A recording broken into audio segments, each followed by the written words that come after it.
Es siempre que tenemos la oportunidad de recibir o darle algo a Dios, es algo importante que tenemos que aprovechar.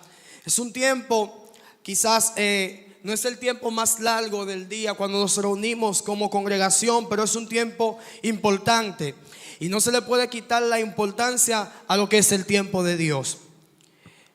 Mientras estaba orando, Dios me hablaba acerca de un tema, quizás un tema no muy común, pero un tema muy directo al corazón de la iglesia. Y el Señor me hablaba de la iglesia en el siglo XXI. Y cómo quizás un tema tan amplio de la iglesia en el siglo XXI, cuáles son sus características, qué tenemos que tomar en cuenta, qué tenemos que ver y cuál es el reflejo y qué tan relevante es la iglesia en el siglo XXI que Dios ha preparado y todavía tiene en la tierra con un propósito. Y quizás el tema de la iglesia en el siglo XXI es un tema muy amplio y lo vemos así como algo que vamos a hablar, qué se va a decir, qué tenemos que aportar, qué tenemos que dejar, qué tenemos que añadir. Y mirando esto, quiero hablar de la importancia de volver al origen de la iglesia. Y quiero que usted abra su Biblia conmigo en el libro de Apocalipsis, en el capítulo 2, en el verso 1. El libro de Apocalipsis, capítulo 2, verso 1.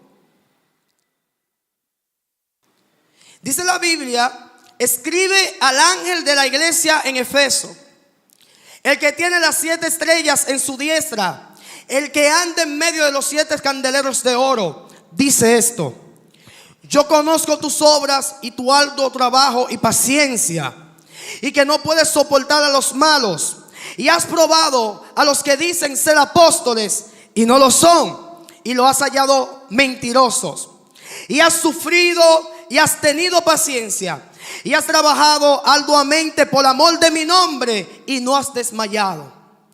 Pero tengo contra ti que has dejado tu primer amor. Recuerda, por tanto, de dónde has caído, y arrepiéntete y haz las primeras obras, pues si no, vendré pronto a ti y quitaré tu candelero de su lugar si no te hubieses arrepentido. Yo creo que es una palabra que debe de chocar siempre que leemos el libro de Apocalipsis a nuestro corazón. Porque el libro de Apocalipsis es uno de los libros que su inicio, quizás es el único que su inicio empieza hablando de una bienaventuranza. Y es el que lee, los que oyen y los que ponen en práctica el libro o lo dicho en este libro, en la profecía, en la palabra de Dios. Para tener un conocimiento más claro acerca de la verdad de Dios mostrada en el asunto de la iglesia, yo creo que es necesario que podamos identificar qué es la iglesia. Es algo relevante que cada creyente pueda identificar qué es la iglesia. Pero quiero empezar diciendo, para así poder tener una comprensión más directa, ¿qué no es la iglesia? La iglesia no es una religión. A pesar que los cristianos tenemos un libro que nos guía y tenemos prácticas semejantes, no nos hace a nosotros religiosos. Porque a pesar que practicamos y tenemos quizás una conducta que se parece a través del libro que nos dice qué tenemos que hacer, no dependemos de lo que hacemos ni de lo que no hacemos. Dependemos de una relación estrecha con la persona del Espíritu Santo. No dependemos de lo que alguien pueda decir de nosotros. Dependemos directamente de esa relación que tenemos con Dios. Por lo tanto, la iglesia no es una religión. Aunque practicamos prácticas religiosas, no somos una religión. Porque somos el movimiento vivo de Cristo en la tierra. La iglesia no es Israel. Y esto es importante que lo podamos entender. Israel es el pueblo de Dios, el cual recibió las promesas, del cual provienen los patriarcas y del cual proviene el Cristo según la carne. La salvación proviene de los judíos. Y aunque proviene de los judíos la salvación, la iglesia no sustituye a Israel. Hay maestros, hay teólogos, hay líderes que tratan de enseñar como que la iglesia ha sustituido a Israel con la doctrina de la sustitución. Pero nunca ha pasado tal cosa. La iglesia tiene promesas aparte, Israel tiene promesas aparte. La iglesia es un movimiento que está en las alturas e Israel todavía tiene muchas promesas que cumplir en la tierra. No la iglesia. Dicho sea de paso, si la iglesia no es Israel, tampoco es una tribu. La iglesia no es Judá, la iglesia no es Leví, la iglesia no es Benjamín, la iglesia no es Zabulón, la iglesia no es ninguna de las tribus de Israel. Aunque líderes y maestros utilizan estos símbolos para facilitar la enseñanza a los creyentes, esto no quiere decir que la iglesia sea uno de los símbolos. La iglesia es la iglesia. Independientemente de lo que nosotros podamos utilizar para expresar o facilitar la enseñanza, la iglesia es la iglesia de Cristo. Otra cosa que no es la iglesia es que la iglesia no es un club social. La iglesia no es un lugar de recreación o donde se conforta a las personas o se anima o se fortalece las emociones de las personas. Porque la iglesia es el lugar donde se predica el evangelio de Cristo. Y el evangelio de Cristo choca y ofende directamente el razonamiento del hombre. Pues el evangelio que predicamos, si no choca, si no confronta el pensamiento del hombre, tenemos que revisar la verdad del evangelio que estamos predicando. Pues la verdad del evangelio que predicamos confronta directamente el corazón del hombre. Y es necesario que podamos entender que esta verdad de Dios manifestada a los hombres siempre va a tener rivalidad con la posición y la decisión del hombre. Ahora, dicho todo esto, es necesario que podamos ver qué es la iglesia. Y es una pregunta que cada día tenemos que hacernos. ¿Qué es la iglesia? Como creyentes profesamos que pertenecemos a una iglesia, pero quizás no hemos podido identificar qué es la iglesia. Y es importante que cada creyente tenga un conocimiento claro de qué es la iglesia. La iglesia es el cuerpo de Cristo. Es un conjunto de personas unidos en el Espíritu, sin importar distancia, sin importar lugar, sin importar la estructura del templo. La iglesia está unida en el Espíritu. Es el cuerpo de Cristo en el cual Cristo es la cabeza, quien tiene toda autoridad y quien tiene todo dominio en su iglesia. Como Cristo es la cabeza, y no hay ningún otro tipo de referencia en la Biblia de que hay otra cabeza. El dirigente principal, el dirigente al cual todos tenemos que escuchar, es a Cristo. La Biblia dice en el libro de los Hebreos capítulo 10 verso 5: por eso, cuando Cristo vino al mundo, le dijo a Dios: no quisiste sacrificios de animales ni ofrendas por el pecado, pero me has dado un cuerpo para ofrecer. La iglesia como cuerpo de Cristo todos los días, en cada momento, en cada situación, ofrece sacrificios de alabanza, ofrece ese sacrificio al Dios vivo que le agrada. Ese sacrificio diciéndole que no a sus propias posiciones, a sus propias decisiones, y diciéndole que sí a las decisiones de Dios. Es un sacrificio diario. Es un sacrificio en todo momento y en todo lugar. La iglesia no trata de ponerse en una posición en la cual no está. Porque ya la iglesia tiene su posición. Y hay males que caracterizan a la iglesia en el siglo XXI que creo que es importante que resaltemos. Y uno de los males es el espíritu del anticristo operando dentro de la iglesia, cambiando el fundamento de Cristo dentro de los creyentes. El Espíritu Santo es la persona que debe ejercer influencia en cada decisión de los creyentes. Pero el espíritu del anticristo revela y tienta continuamente al creyente a que se revele ante la influencia del Espíritu Santo en las decisiones que él quiere que empecemos a tomar. Una y otra vez el espíritu del anticristo nos hace revelarnos ante la influencia del Espíritu Santo. Y por eso hoy en día nosotros vemos una iglesia quizás diferente a la iglesia en su origen. Tenemos ministros que tienen grandes ministerios, que han trabajado fuertemente, con alto esfuerzo, dedicación, han tenido éxito ministerial. Pero al perder la conexión con el Espíritu Santo cometen un error que vemos mucho en estos días. Y es el error de pensar que la iglesia es un patrimonio familiar. La iglesia no es un patrimonio familiar. El ministerio no es un patrimonio familiar. No es algo que nosotros alcanzamos con nuestro esfuerzo y lo podemos dar por descendencia. La iglesia tiene un Dios que ha predeterminado ministerios, que ha predeterminado dones. Tienes personas para dirigir. Tienes personas para llevar a cabo el ministerio que Dios de antemano ha dado.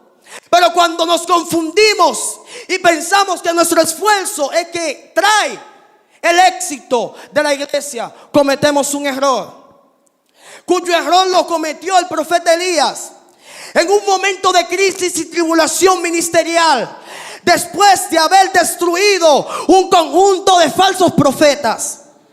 El profeta Elías fue tentado, estaba apartado, se sentía solo. Y les dijo a Dios: no hay más profetas como yo. Y quizás le decimos a eso a Dios. Le decimos: no hay más personas que puedan seguir el ministerio. No hay más personas que puedan seguir el llamado que tú ya has dado. Y Dios responde: yo tengo 7,000 que no han doblado su rodilla a Baal.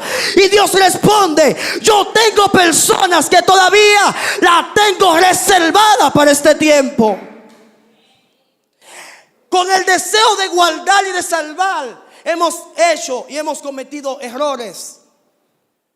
Cuando quitamos la influencia del Espíritu Santo en la toma de decisiones, nos apartamos de la iglesia de origen, que es la iglesia de Cristo. Y esto es importante ver. ¿Por qué es importante ver? Porque cada uno de nosotros en un momento determinado, si Dios te ha llamado para tener un ministerio que escale, si Dios te ha llamado para tener un ministerio que tenga influencia en tu generación, quizás puedes verte tentado a cometer este error. Pero siempre recuerda que el Dios que te levantó a ti tiene 7,000 más que puede levantar. Y quizás usted me diga: eso es antibíblico. Y yo le digo: si miramos el libro de los Hechos, que es el libro que revela y nos enseña la vida de los apóstoles, la vida de los primeros cristianos, nosotros vemos las personas que estaban dirigiendo. Y las personas que estaban dirigiendo, como lo fue Pedro, como lo fue Jacobo, como lo fue Juan, dirigieron la iglesia con todo cuidado, con todo deseo. Pero no vemos que la segunda generación son sus hijos, no son sus familiares. Son personas que Dios levantó. Y no le importó a ellos que el apóstol Pablo surja mucho tiempo después que ellos. Ellos recibieron los designios de Dios por medio del apóstol Pablo. con toda humildad y sometimiento. Los creyentes, los discípulos, los apóstoles entendieron que a pesar de que Pablo antes era alguien que perseguía a la iglesia, en este tiempo ya no lo era. Quizás algunos se sintieron mal. ¿Y por qué Pablo? Porque los designios de Dios estaban que Pablo iba a revelar la verdad del evangelio. Y esto es algo que la iglesia se pierde. Y es en entender que la iglesia consigue las cosas por su fuerza. La iglesia no consigue las cosas por su fuerza. La iglesia no está establecida por su fuerza.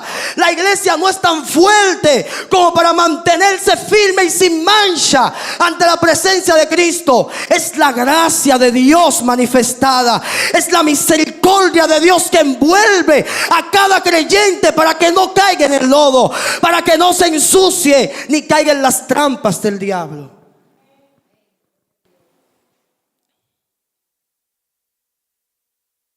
Es importante ver esto, porque quizás perdemos nuestra mirada. Por eso vemos en el libro de Apocalipsis, en el capítulo 2, que la iglesia trabajaba mucho. La iglesia hacía un gran trabajo. La iglesia tenía gran dedicación. Pero me choca y confronta que una iglesia que está trabajando mucho, una iglesia que tiene gran dedicación, una iglesia que tiene gran esfuerzo, ha perdido el primer amor. Y Dios le dice que se arrepienta y mire el origen de dónde cayó. Y yo te pregunto hoy, iglesia, ¿dónde te caíste? Es importante reconocer dónde te caíste. Es tan importante que aún el profeta Eliseo, en un momento determinado que a alguien se le cayó un hacha, le pregunta: ¿dónde se cayó el hacha? Es importante para Dios que tú puedas reconocer dónde te caíste. Y yo te pregunto hoy, ¿dónde te caíste? ¿Dónde dejaste caer el amor que tenías en el principio? ¿Dónde dejaste que se perdiera la pasión que Dios puso en tu corazón? ¿Dónde? ¿Dónde se perdió ese deseo intenso que tenía la iglesia de Cristo por estar unida a Cristo, por predicar su palabra, por hacer que otros se convirtieran, por hacer que más se añadieran al cuerpo de Cristo? ¿Dónde lo perdimos? Y estudiando la palabra me di cuenta que los apóstoles y la iglesia primitiva no crecía por lo mucho que predicaba. Me di cuenta que ellos crecían por lo mucho que le permitían al Espíritu Santo hablarles y ellos obedecerle. La Biblia no dice que ellos crecían por sus predicaciones. La Biblia dice que el Espíritu mismo añadía lo que habían de ser salvos. Dime tu crecimiento. Dime la cantidad de personas que se han añadido a la fe en Cristo que tú tienes. Y te diré la influencia que ejerce el Espíritu Santo en tus decisiones. Quizás es algo que nosotros vemos como que no tiene importancia, pero sí, tiene importancia. Es importante obedecer la voz del Espíritu Santo en todas las situaciones. Es importante que el Espíritu Santo ejerza el dominio y el control de la iglesia. Es importante que la iglesia entienda que no tiene posibilidades de ser relevante en el siglo XXI. Que la única posibilidad que tiene es la persona del Espíritu Santo trabajando junto a la iglesia.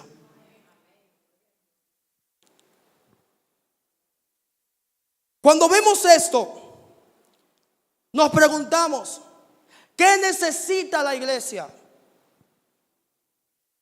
Y quizás algunos van a decir, la iglesia necesita un visionario.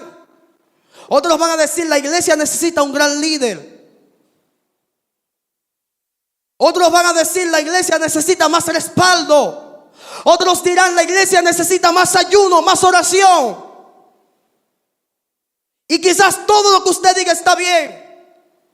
Pero yo le responderé diciendo, la iglesia necesita dejarse guiar más por Dios. La iglesia necesita obedecer la voz del Espíritu Santo, sin importar qué loco parezca lo que está pidiendo. La iglesia necesita. Y me llama la atención. Hoy en día pude identificar 3 males que afectan tanto a la iglesia como a los creyentes. Y uno de esos males es el amor al dinero. Hay tanto amor por el dinero, hay tanto amor por las cosas terrenales que nos olvidamos completamente de las cosas celestiales. Todo lo que vamos a hacer lo pensamos. ¿Qué beneficio vamos a tener? Si hoy alguien quiere un ministerio, prefiere irse por el lado donde más deja el ministerio. Porque hoy en día los ministerios están compuestos por personas que tienen fines lucrativos. Y quizás usted está llegando a personas se están acercando a Jesús, porque la palabra de Dios no va a caer en el vacío. Pero ¿cuál es la intención de tu corazón? Tendremos que pensar como dijo el apóstol Pablo: vengo a yo ser heraldo de salvación para otros, y yo mismo ser echado a perdición. No es el ministerio que Cristo quiere. No es el ministerio de la iglesia. La iglesia es una vasija de honra que Dios ha llenado de la excelencia de su poder, para que la gloria sea de Dios y no de nosotros. Es la iglesia. Y el primer mal que identificamos es el amor al dinero. El segundo mal que pude identificar es el deseo intenso por gobernar y dirigir. Y ese deseo intenso hasta llega a aplastar a otras personas.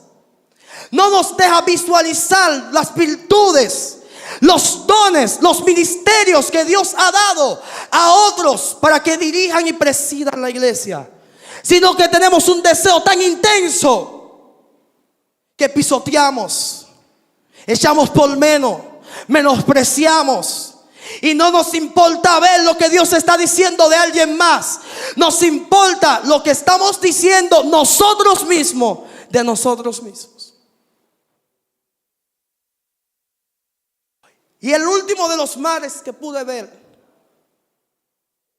quizás no el menos importante, quizás uno que se ha presentado como tan bueno, pero en realidad no es tan bueno. Y le voy a decir por qué. Y este mal es el deseo intenso de ser conocido. El deseo intenso de la fama. Y usted me va a decir, la fama es buena. Y yo creo que la fama es buena. Dios le dijo a Abraham: voy a hacer tu nombre famoso. La fama es buena, pero no el deseo de nuestro corazón. El deseo de Abraham no fue ser famoso. El deseo de Abraham fue obedecer la voz de Dios cuando le escuchó. Y este deseo de ser famoso lo justificamos diciendo: si yo soy famoso, yo puedo alcanzar a más personas para Jesús. Y yo le voy a decir algo: si algo no necesita la fama del hombre, es la iglesia de Jesús. Porque la tercera parte del mundo profesa la iglesia de Jesús. 2.100 millones de personas profesan el cristianismo, sin importar la denominación. No importa lo famosos que tú seas, nunca vas a ser más famoso que la iglesia.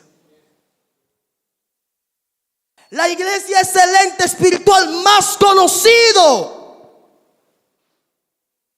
La iglesia de Cristo. La iglesia no necesita fama de hombre, como tampoco Jesús necesitaba el dinero del joven rico para su ministerio. Quizás en este tiempo usted diga: wow, un joven rico que se va a acercar, vamos a añadirlo para que con su dinero nos pueda ayudar en el ministerio. Jesús no pensaba así. No le hacía falta el dinero del joven rico. Por eso Él le dice: vende todo lo que tienes y sígueme.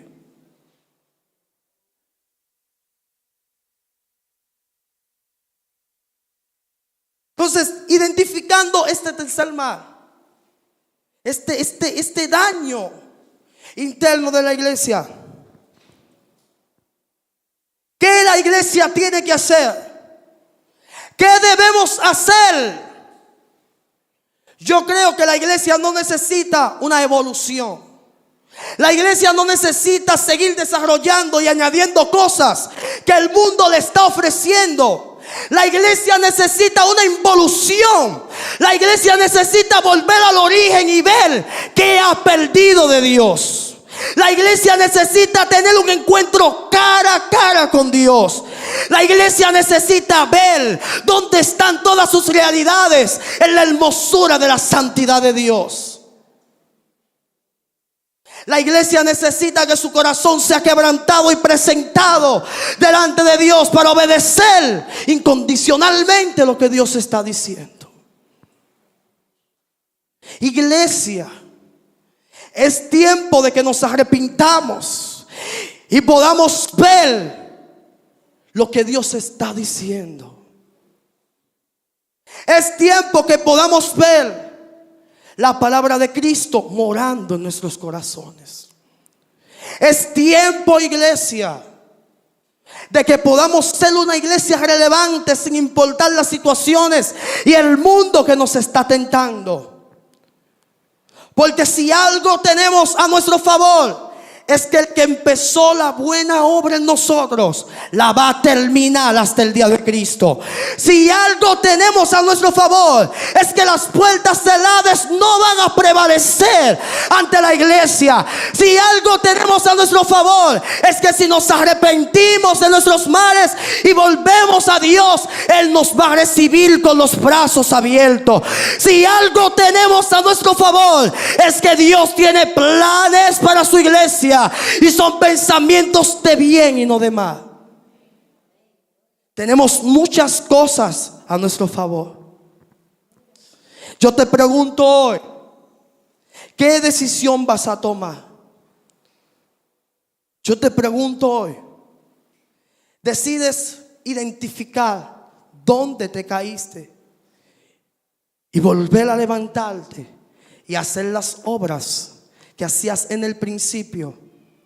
¿O seguirás tomando tus decisiones, ignorando la voz del Espíritu Santo y haciendo entender que tú tienes la razón más que Dios? Vamos, ponte sobre tus pies.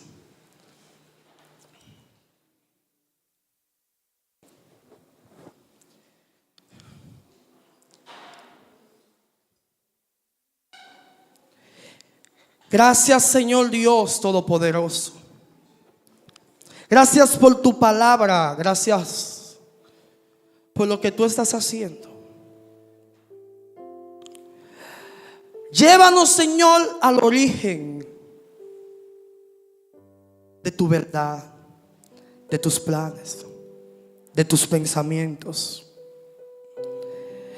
Tu visión, tu diseño, tu verdad está dicha en tu palabra. Haz que podamos entender, Señor. Abre nuestros ojos, abres nuestros oídos, abrimos nuestros corazones para que tú puedas, Señor, tomar el dominio y el control de todo lo que vas a hacer. Yo pido por tu iglesia, Señor. Yo oro por tus hijos, aquellos que profesan tu nombre,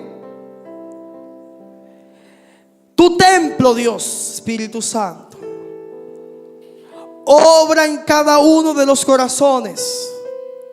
Obra en cada uno de tus hijos. añade los que han de ser salvos.